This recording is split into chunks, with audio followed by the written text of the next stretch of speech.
Good morning সুপ্ৰভাত ছাত্ৰ ছাত্ৰীসকল কি খবৰ তোমালোকৰ ভালে আছানে এইটো বৰ্ষৰ আজি প্ৰথম ক্লাছটো আৰম্ভ কৰিছোঁ আজি দশম শ্ৰেণীৰ ছাত্ৰ ছাত্ৰীসকলৰ কাৰণে নতুন টপিক এটা লৈ আহিছোঁ নতুন টপিক মানে প্ৰথম চেপ্টাৰটো বাস্তৱ সংখ্যা তোমালোকৰ প্ৰথম চেপ্টাৰত আছে বাস্তৱ সংখ্যা তো বাস্তৱ সংখ্যা বুলি ক'লে আমি কি সংখ্যা আমাৰ ইনক্লুডেড হৈ থাকে যুগ্ম সংখ্যা অযুগ্ম সংখ্যা গোটেইখিনি আহিব হয়নে মৌলিক সংখ্যা আহিব তাৰপিছত যৌগিক সংখ্যা আহিব ধনাত্মক ঋণাত্মক স্বাভাৱিক পূৰ্ণ সংখ্যা গোটেইখিনি আহিব তো এই গোটেইখিনি সংখ্যাৰ ওপৰত মই তোমালোকৰ এটা ক্লাছ অলৰেডি দি থৈছিলোঁ এটা ভিডিঅ' আগতে তো এইখিনি বস্তু মই আকৌ এতিয়া বুজাই নাথাকোঁ তোমালোকে একবাৰ প্লেলিষ্টত চেক কৰিলে পাই যাবা আগৰ ভিডিঅ'বিলাকত বাস্তৱ সংখ্যাৰ গোটেই সংখ্যা প্ৰণালীখিনি মই তাতে দেখুৱাই থৈছোঁ ঠিক আছে তো আজি পঢ়িম পৰিমেয় সংখ্যা বাস্তৱ সংখ্যা চেপ্টাৰটোতে আছে তোমালোকৰ পৰিমেয় সংখ্যা সেইটো টপিকৰ ওপৰত আজি ক্লাছটো মই কৰাম বাকী যোনখিনি আছিলে সেইখিনি অলমোষ্ট তোমালোকৰ মৌলিক উৎপাদকীকৰণ কৰা তাৰপিছত লসাগু উলিওৱা গসাগু উলিওৱা সেইকেইটা ভিডিঅ' মই অলৰেডি দি থৈছোঁ তোমালোকে এবাৰ চেক কৰি ল'বা আকৌ সেইখিনি কৰাই নাথাকোঁ একেখিনি বস্তুৱে যিহেতু তো আজি কৰিম পৰিমেয় সংখ্যা এতিয়া পৰিমেয় সংখ্যা বুলিলে আমি কি বুজি পাওঁ পৰিমেয় সংখ্যা কি হয় ক'ব পাৰিবানে তোমালোকে তো পৰিমেয় সংখ্যা হৈছে এনেকুৱা এটা সংখ্যা যাক আমি কি আৰ্হিত প্ৰকাশ কৰিব পাৰোঁ তোমালোকে 9ত অলৰেডি পাইছিলা ন কি আৰ্হিত প্ৰকাশ কৰিব পাৰোঁ পৰিমেয় সংখ্যাক আমি p/q আৰ্হিত প্ৰকাশ কৰিব পাৰোঁ হয়নে তো যোনবিলাক সংখ্যাক আমি p/q আৰ্হিত প্ৰকাশ কৰিব পাৰোঁ তেনেবিলাক সংখ্যা কি বোলে পৰিমেয় সংখ্যা p/q আৰ্হিত আমি প্ৰকাশ কৰিব পাৰিব লাগিব তাতে আমাৰ q not equal to 0 হয় তেতিয়া আমি তাক কি সংখ্যা বুলি কওঁ পৰিমেয় সংখ্যা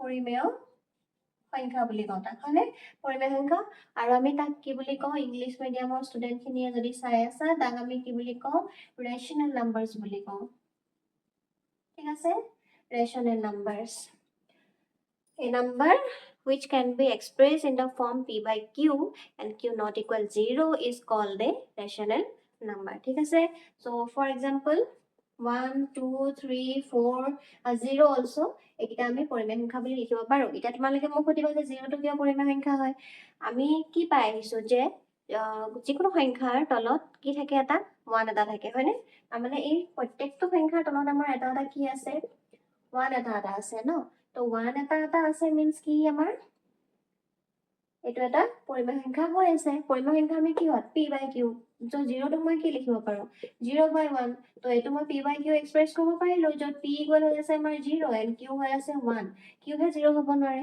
আৰু p টোতো 0 হ'ব পাৰে কাৰণ p আমাৰ একো কণ্ডিশ্যন দিয়া নাই গতিকে এইটো আমাৰ ৰেচনেল নাম্বাৰ হয় হয়নে তেনেকৈ এইবিলাকো হ'ব 2/3 এইবিলাকতো হ'বই -1/2 কাৰণ আমাৰতো নিগেটিভ নহ'ব বুলি কোৱা নাই যিহেতু গতিকে এইবিলাক আমাৰ গোটেইবিলাক কি হয় পৰিমেয় সংখ্যা এইকেইটা তোমালোকৰ এনেকুৱা কুৱেশ্যন MCQত আহিব যে 0টো পৰিমেয় সংখ্যা হয় নে নহয় বা কেনেকৈ হয় এইখিনি এতিয়া এইখিনি খতম এইখিনিৰ পিছত তোমালোকৰ আছে প্ৰুফ যোনটো এক্সামত আহে যেনেকৈ আৰু প্ৰুফ কৰিব দিয়ে ৰুটটো এটা অপৰিমেয় সংখ্যা √5 এটা অপৰিমেয় সংখ্যা এইবিলাক কৰিব দিয়ে সেনেকুৱা এটা কৰিম ঠিক আছে এতিয়া অপৰিমেয় সংখ্যা কাক বোলে সো যিবিলাকক আমি p/q এক্সপ্ৰেছ কৰিব নোৱাৰোঁ সেইবিলাকে হ'ব অপৰিমেয় সংখ্যা that means irrational numbers হয়নে সো এতিয়া মই প্ৰুফটোলৈ যাওঁ ৰুটটো কেনেকৈ এটা অপৰিমেয় সংখ্যা হয় সেইটো তোমালোকৰ বহুত ইম্পৰ্টেণ্ট কুৱেশ্যন আহে পৰীক্ষাত এনেকুৱা ৰিলেটেড দুটামান কৰোঁ ঠিক আছে অ'কে এতিয়া আমি প্ৰমাণ কৰিম যে ৰুটটো এটা অপৰিমেয় সংখ্যা জানো ন আমি ৰুটটো অপৰিমেয় সংখ্যা বুলি গতিকে তাৰে প্ৰমাণ কৰিম ঠিক আছে হেৰি কৰিবা এতিয়া তেনেকুৱা ষ্টুডেণ্টখিনি তোমালোকে বুজি ল'বা মই বাকী লিখাখিনি মই তোমালোকক পোষ্ট কৰি দি দিম ঠিক আছে মানে পোষ্টত থাকিব তোমালোকে তাতে একবাৰ চেক কৰিবা কেনেকৈ লিখিব লাগে বুজাখিনিতো একেই বুজি পাবাই তো ৰুটটো এটা অপৰিমেয় সংখ্যা √2 √3 √5 এইবিলাক কি হয় আমাৰ অপৰিমেয় সংখ্যা আমি জানো তাকে আমি কি কৰিব লাগে প্ৰুফ কৰিব লাগে চ' প্ৰুফটোত আমি প্ৰথম কি কৰিম ধৰি ল'ম ধৰোঁ মানে উল্টাটো ধৰি ল'ম আমি কি ধৰিম যে ৰুটটো এটা পৰিমেয় সংখ্যা বুলি ধৰি ল'ম ঠিক আছে পৰিমেয় সংখ্যা গতিকে ৰুটটো পৰিমেয় সংখ্যা হোৱাৰ লগে লগে আমি ৰুটটো কিহত এক্সপ্ৰেছ কৰিব পাৰোঁ p/q ফৰ্মত এক্সপ্ৰেছ কৰিব পাৰোঁ হয়নে য'ত p আৰু q কি হৈ আছে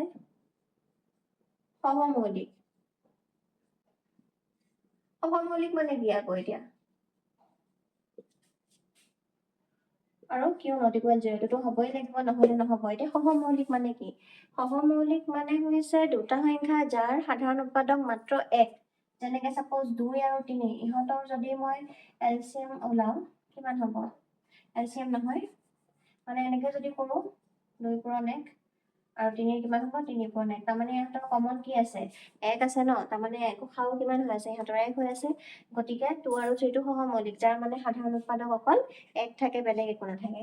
তো ইহঁতে সম, তো পি আৰু কিউটো কি হৈ গ'ল? আমাৰ সহমৌলিক হ'ল। ঠিক আছে। তাৰমানে আমি পি আৰু কিউটো কি ক'ব পাৰো যে পি আৰু কিউৰ 1ৰ বাহিৰে বেলেগ কোনো উৎপাদক নাই। দ্যাট মিন্স পি আৰু কিউৰ 1ৰ বাহিৰে একো বেলেগ ফেক্টৰ নাই, অনলি 1 আছে। So therefore ইহঁতক মই এতিয়া ইনটু কৰি দিম। কিউটো এফালে ডিভাইড হৈ আছে, এফালে আহি গ'লে কি হৈ যাব? ইনটু হৈ যাব। হ'ল। দেন বোথ সাইডক স্কোয়াৰ কৰিম। ঠিক আছে। বোথ সাইডক মই কি কৰি ল'ম? বৰ্গ কৰি দিম। বৰ্গ কৰিলে আমাৰ কি হ'ব? এফালে হ'ব 2q square is equal to কি হৈ যাব? p স্কোয়াৰ হৈ যাব। ৰুট 2 আৰু 2 স্কোয়াৰ আৰু ৰুট কেনসেল হ'ল। 2q স্কোয়াৰ ইকুৱেল আমাৰ কি হৈছে? p স্কোয়াৰ আছে। এতিয়া আমি এটা হেৰি পাইছিলো, উৎপাদক এটা পাইছিলো। যদি মানে এটা সংখ্যাই যদি বেলেগ এটা সংখ্যাক ডিভাইড যায়, তেতিয়াহ'লে সেই সংখ্যাটো তাৰ স্কোয়াৰটোকো ডিভাইড যাব। পাইছিলো নে? তো সেই ফৰ্মুলাটো আমি এতিয়া ইউজ কৰিম ইয়াতে। ঠিক আছে। কি পাইছিলো আমি? যে যদি p টো মৌলিক হয়, যদি p মৌলিক, তেতিয়াহ'লে p এ যদি a স্কোয়াৰক মানে হৰণ কৰে, হৰণ যদি কৰে, তেতিয়াহ'লে p এ কাক হৰণ কৰিব? a কো হৰণ কৰিব। বুজি পাইছানে? এইটো আমি এটা প্ৰপাৰ্টি পাইছো, তোমালোকে এইটো বুকত পাই যাবা, যে মানে p টো যদি মৌলিক সংখ্যা হয়। এতিয়া ইয়াতে কি দুইটো মৌলিক সংখ্যা হৈ আছে। p যদি মৌলিক সংখ্যা হয়, p এ যদি a স্কোয়াৰ তাৰ বৰ্গটোক যদি হৰণ কৰি আছে, তেতিয়াহ'লে p এ তাৰ মানে নম্বৰটোকো হৰণ কৰিব, তাৰ বৰ্গ মূলটোকো হৰণ কৰিব। সেইটো ইয়াতে হৈ আছে। এতিয়া সাপোজ মই এনেকে লিখিলো, 2 পূৰণ 4 ইজ ইকুৱেল টু মই কিমান পালো? 8 পালো। 2 তাৰমানে কি? 2 মানে 8ক হৰণ গৈ আছে ন, মানে 4ক মই এনেকে লিখিব পাৰো 8/2। তাৰমানে এই সংখ্যাটোক 2ৰে হৰণ কৰি 2 লগত কিবা এটা পূৰণ কৰিলে মই এইটো সংখ্যা পাওঁ। সেম 2 লগত কিবা এটা সংখ্যা পূৰণ কৰিলে আমি কাক পাওঁ? p পাওঁ। মানে আমাৰ মটিভটো কি? আমি p আৰু কিউটো কি ধৰি লৈছো? সহমৌলিক ধৰি লৈছো। ইংলিছত কয় কো প্ৰাইম। ঠিক আছে। ইংলিছত কয় কো প্ৰাইম। কো প্ৰাইম ধৰি লৈছো। কো প্ৰাইম মানে কি? p আৰু কিউৰ মাত্ৰ সাধাৰণ উৎপাদক কি হয়? p আৰু কিউৰ সাধাৰণ উৎপাদক মাত্ৰ 1। 1ৰ বাহিৰে বেলেগ সাধাৰণ উৎপাদক নাই মানে তাৰ, হয় নহয়? ক'লে 1 আছে। তো মই কিন্তু প্ৰমাণ কৰি লাষ্টত এইটো দেখাম যে 1ৰ বাহিৰে বেলেগো উৎপাদক আছে। তাৰমানে মই যিটো ধৰিছো সেইটো ভুল। মই যে ৰুটটো পৰিমেয় সংখ্যা ধৰি লৈছো এইটো মানে ভুল। সেইটো দেখাবগে লাগে। এনেকুৱা হ'ব নেকি? তুমি বস্তু এটা হেৰি ধৰিছা, গৰু নহয় ধৰা, বান্দৰ এটাক তুমি গৰু ধৰিছা। বান্দৰটো গৰু ধৰিলে গৰু হৈ যাব নেকি? নহয় ন। প্ৰথম মানে আমি ধৰা বান্দৰটো গৰু ধৰি ললো, পিছত কিন্তু প্ৰমাণ কৰিছো যে আমি বস্তুটো ভুল ধৰি আছো। তাৰমানে আমি ভুল। তো শুদ্ধটো কি হয়? বান্দৰটো বান্দৰে। তো ৰুটটো আমি কি ধৰি লৈছো? পৰিমেয় সংখ্যা। কিন্তু এইটো নহয় বুলি প্ৰমাণ পাই যাম। দ্যাট মিন্স আমাৰ ভুল ধৰণে আমি লৈ আছো। মানে ৰুটটো কি হয়? অপৰিমেয়। সেইটোৱে কৰিব গৈ আছো। ঠিক আছে। এতিয়া তো ইয়াৰ পৰা মই এতিয়া কি লিখিব পাৰো? 2 কাক হৰণ যায়? p স্কোয়াৰক। p স্কোয়াৰক হৰণ যায়, হয়নে? 2 p স্কোয়াৰ আমি হৰণ কৰিব পাৰো। মানে 2 লগত কিবা এটা পূৰণ কৰিলে মই p স্কোয়াৰ পাম। তাৰমানে এইটো হৰণ হৈ আছে ন, তুমি এইটো 2টো এফালে পূৰণ হৈছে, এফালে লৈ গ'লে কি হৈ যাব? হৰণ। তাৰমানে এতিয়া সেই উপপাদ্যটোৰ পৰা মই কি পালো? 2 কাক হৰণ যায়? p কো হৰণ যায়। হ'ল। তাহলে মই p আৰু এটা উৎপাদক পালো। কি উৎপাদক পালো? p এটা উৎপাদক 2 পালো। হৈ আছে ভুল প্ৰমাণিত, হয়নে? আমি 1 ধৰিছিলো, অকল 1ৰ বাহিৰে মই 2 পালো। সেম তেনেকে মই কিউৰ কাৰণেও পাম। আলটিমেটলি আমাৰ ধাৰণাটো ভুল বুলি প্ৰমাণিত হ'ব। ওকে, এইখিনি মই মুছি দিওঁ। ওকে, এতিয়া আমি কি পাইলো? 2 p স্কোয়াৰক হৰণ যায় আৰু 2 p হৰণ যায়, হয় নহয়? তাৰমানে মই p ইকুৱেল কি লিখিব পাৰো? 2r লিখিব পাৰো, য'ত r যিকোনো এটা অখণ্ড সংখ্যা, r বেলেগ যিকোনো ইন্টিজাৰ হয়। ঠিক আছে। এতিয়া চোৱা, মই এইটো কি লিখিছো? মানে মই যে আপুনি দেখালো তোমালোক 8ক মই 2 দি হৰণ কৰিব পাৰো 4 বাৰ যায়। তাৰমানে মই 8 ইকুৱেল কি লিখিব পাৰো? 2 পূৰণ 4, 2 into 4 লিখিব পাৰো ন? 8 ইকুৱেল 2 into 4। এতিয়া 8 মানে ধৰা সাপোজ p 2 to 2 হৈ আছে, r means 4। তাৰমানে p যে কিবা এটা সংখ্যা দি হৰণ কৰিলো, কিহৰ লগত ধৰিলো মই উত্তৰটো নাজানো, গতিকে মই সেইটো কি লিখিছো? r লিখিছো। r any integer. ঠিক আছে। এতিয়া ইয়াৰ ভ্যালুটো তোমালোকে যে এটা ইকুৱেশ্যন পাইছিলা ফাৰ্ষ্ট অফ চোৱাচোন 2q² = p² পাইছিলা নহয় তাতে 1 দি দিয়া তাক ইকুৱেশ্যন 1 দিয়া তো এই p ৰ ভ্যালুটো মই এতিয়া ক'ত বহাম ইয়াতে বহাম সো p ৰ মান ক'ত বহাম মই 1 ত বহাম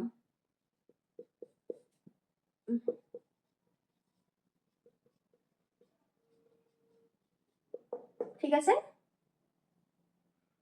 তো কিমান পাম আমি 2q² = 2r² ভাঙি দিয়া 2q² 2 2 গুণ 4 এফালে r² হল মোক কি লাগে q লাগে না নাই তো q² = কি হৈ যাব 4/2 r² = 2r² তাৰ মানে চোৱা এতিয়া আকৌ মই পালো এতিয়া তাৰ মানে 2 লগত আকৌ কিবা এটা সংখ্যা পূৰণ কৰিলে কি পাই আছো মই q² পাইছো তাৰ মানে q ৰ আৰু এটা উৎপাদক কি হয় 2 তাৰ মানে মই p ৰ উৎপাদক 2 পালো q ৰো পালো মানে উৎপাদক মানে ফেক্টৰ ঠিক আছে p ৰো ফেক্টৰ মই 2 পালো q ৰো ফেক্টৰ মই 2 পালো তাৰ মানে কি হৈছে হিহঁতৰ আৰু এটা মই কমন ফেক্টৰ পালো 2 বাট প্ৰমাণত আমি লেট কৰোতে কি লেট কৰিছিলো 1 লেট কৰিছিলো না আমাৰ এজাম্পশনটো ৰং হৈ আছে ওকে কন্টিনিউ কৰো তো So, আমি এটা এনেকে লিখিব পাৰো this imply 2 q² হৰণ কৰিব পাৰো আমি 2 q² হৰণ যায় similarly 2 আকৌ কি হক যাব q কো হৰণ যাব হয়নে 2 আকৌ q কো হৰণ যায় হল ঠিক আছে গতিকে আমি কি পালো গতিকে p আৰু q ৰ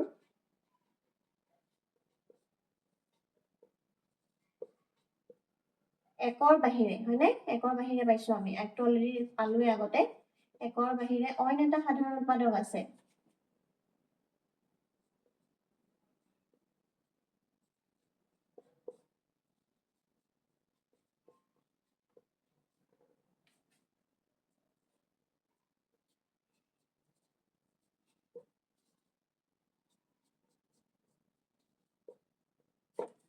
হয়নে তাৰমানে আমি যেটো ধৰিছিলো এটা আমি কি ধৰি আছিলো ভুল ধৰি আছিলো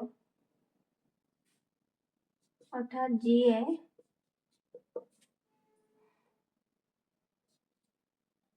p আৰু q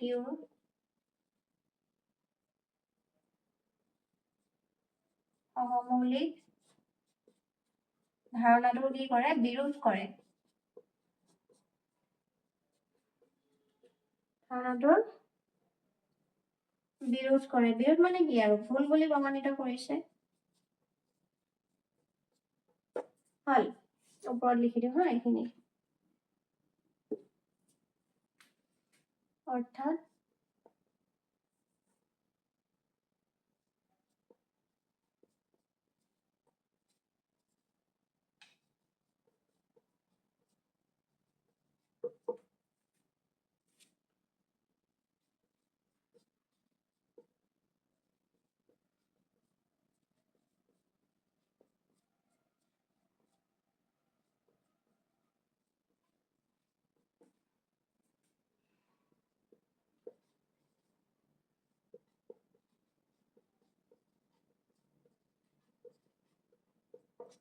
হল অৰ্থাৎ ৰুটটো পৰিমেয় বুলি ধৰা ধাৰ্যটো আমাৰ কি হয় অশুদ্ধ এতেকে ৰুটটো আমাৰ অপৰিমেয় হল এতিয়া আমি এইখিনি যোনখিনি লিখিলো এই সেম বস্তুটো তোমালোকে √5 √3 যি দিয়া আৰু √7 হওক √2 যি সব একেই তাৰমানে ইয়াত যেনেকে আমি p/q = কি লেট কৰিছিলো p/q is equal to √2 late কৰিছিলো যদি আমাক √5 দিয়ে তেতিয়াহলে আমি p/q is equal to কি লেট কৰিব লাগিব √5 লাগিব তো √5 √2 √7 যিয়ে নিদিয়ক কিয় আমাক √11 এইটোৱে প্ৰসেস স্টেপ কিটা এনেকুৱাই এইটোৱে লিখিব লাগিব বুজিছানে এনেকে লিখিলে হল গোটেখিনি 5 মাৰ্কস এটা থাকে বা 5 মাৰ্কস নে 4 মাৰ্কস তেনেকুৱা কিবা এটা থাকে বাকি থাকিব তোমালোকৰ এনেকুৱা আৰু নেক্সট কেটামান থাকিব ধৰা 1/√2 কেতিয়াবা থাকিব 5 - √3 এইকিটা আছুটি এইকিটা একদম সহজ অলপমান লিখিলে হয় এইকিটা মই তোমালোকক নেক্সট ভিডিওত দেখাই দিম আজি এটোৱে চোৱা ভিডিওটো নহলে বহুত বেছি দীঘল হৈ যায় পিছত কি কৰে ষ্টুডেন্টে লাষ্টৰ ফালে নাচায় অলপমান চাই থৈ দিয়ে গতিকে আজি এটো কৰিলো নেক্সট ভিডিওত মই তোমালোকক এটো দিম ঠিক আছে আৰু লগতে মই সেকেন্ড ইয়াৰৰ ক্লাসটো ষ্টাৰ্ট কৰিম নেক্সট ক্লাসৰ পৰা গতিকে এটো চোৱা তাৰপিছত নেক্সট ভিডিঅ'ত নেক্সটটো ইয়াৰ লগত লগ পাম আজিলৈ এৰিছোঁ অ'কে